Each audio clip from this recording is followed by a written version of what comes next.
Bagaimana hukumnya pajak dalam Islam? Apakah negara Saudi sekarang ikut menerapkan hukum pajak dikarenakan mengikuti negara barat jika tidak ada pajak dalam negeri Islam diperoleh dari mana dana dalam menjalankan roda pemerintahan?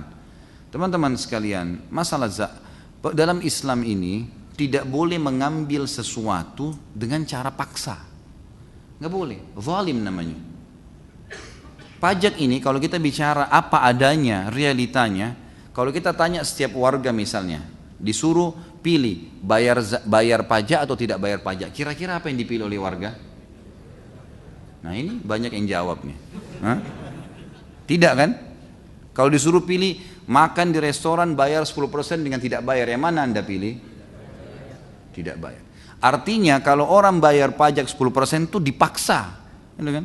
Ini tidak boleh mengambil harta seorang muslim secara paksa.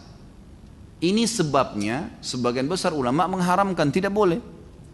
Kecuali kalau strateginya sama dengan Nabi SAW. Nabi SAW kalau ingin membentuk pasukan jihad, ingin berbagi-bagi sedekah, apa yang beliau lakukan? Beliau iklankan.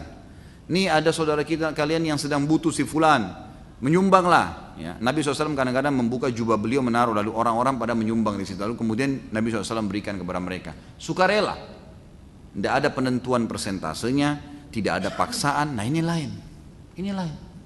Ini boleh dalam Islam.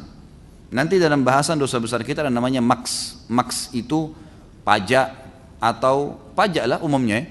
Apakah itu pajak diambil dari masyarakat secara paksa atau pajak diambil dari bea cukai barang-barang yang masuk. Di zaman Nabi SAW orang masuk keluar masuk Madinah, masuk di negara Islam tidak ada sama sekali bayar apa-apa. Ini orang pergi rekreasi sama keluarganya ke Eropa, belanja lebih dari $1.000 atau berapa dolar harus bayar. Apa urusannya? Orang beli barang dari keringatnya dia beli produk yang dia mau, kenapa Anda ambil? Apa urusannya gitu? Kan mestinya nggak boleh ya. Pasti kalau mau tahu itu paksa atau tidak, tanya dia mau bayar nggak. Kalau dia nggak mau bayar berarti itu jelas dipaksa berarti, gitu kan? Ini nggak boleh. Nah karena sudah menjadi sebuah kebiasaan, jadi orang akhirnya biarin aja sudah, karena terpaksa. Tapi kalau disuruh pilih orang tidak mau. Mestinya memang tidak boleh, gitu kan? Kalau apakah Saudi menggunakan pajak? Setahu saya tidak ada pajak di sana. Setahu saya, gitu kan? Tidak pernah saya selama di sana tuh makan restoran 50 rial, 55 rial misalnya, tambah 10%, tidak pernah. 50 rial, 50 rial, notanya itu kita bayar. 10 rial, 10 rial. Belanja apapun, beli baju, beli apa semua, tidak ada pajak sama sekali. Gitu kan? Tidak ada pajak sama sekali. Itu yang saya tahu, Allah alam. Kalau dari mana pemerintah hidup kan banyak. Dari zakat. Zakat harta boleh dikelola oleh pemerintah. Di zaman Nabi SAW, zaman Khulafaur Rasyidin, zakat masyarakat distor kepada pemerintah. Pemerintah lalu memberikan kepada orang yang tidak mampu. Gitu kan? Perniagaan dimudahkan. Tidak ada peraturan-peraturan ketat kecuali yang melanggar agama, dimudahkan.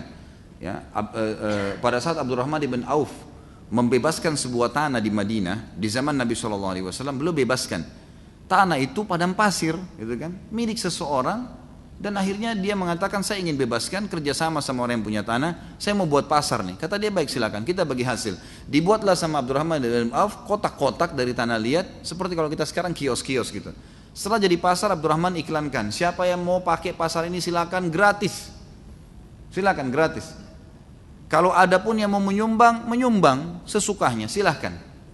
Maka orang-orang pada pindah, hidup jadi pasar baru di situ. Akhirnya orang-orang kena merasa ada transaksi jual beli, mereka dengan sukarela memberikan kepada Abdurrahman, dan akhirnya memberikan Abdurrahman harta yang sangat banyak, sampai berpeti-peti emas didapatkan dari pasar itu. Tadinya pasar itu cuma disukarelakan. Banyak, dimudahkan perdagangan, perniagaan dimudahkan, gitu kan. Jadi masyarakat tuh hidup. Saya tahu sekarang Cina misalnya, dia pemerintahnya memetak-metak wilayah itu, misal wilayah ini khusus untuk kain misalnya. Kayak kita contoh misalnya Malang. Malang ini apa sih spesialisnya? Mungkin orang ahli jahit misalnya. Baik, pemerintah subsidi di sana dana, semua yang berhubungan dengan jahit-jahit, pabriknya segala kain ditaruh di sana, udah. Seperti itu. Teman-teman saya mengatakan kalau kami sekarang datang ke Cina, kalau dia memang di paspornya tertulis businessman, memang dia pedagang, pengusaha, maka di bandara sudah dijemput tuh. Pemerintah Cina jemput di bandara, ditulis namanya. Padahal orang dia bilang saya tidak kenal, tapi sudah ditahu. Dari data visa sudah ditahu kalau ini profesinya orang seperti ini. Dijemput, Anda mau apa nih? Oh saya mau pabrik kain misalnya, ditunjukin. Saya mau ke sini, ditunjukin. Begitu. Jadi langsung dibawa dan akhirnya hidup suasana itu. Hidup suasana transaksi jual beli, akhirnya bisa menguasai dunia. Banyak sumber-sumber, gitu kan. Jadi pemberdayaan masyarakat dalam hal yang bisa dikerjasamakan dengan pemerintah dan masyarakat itu bisa. Indonesia ini negara yang luar biasa kayanya, luar biasa kayanya.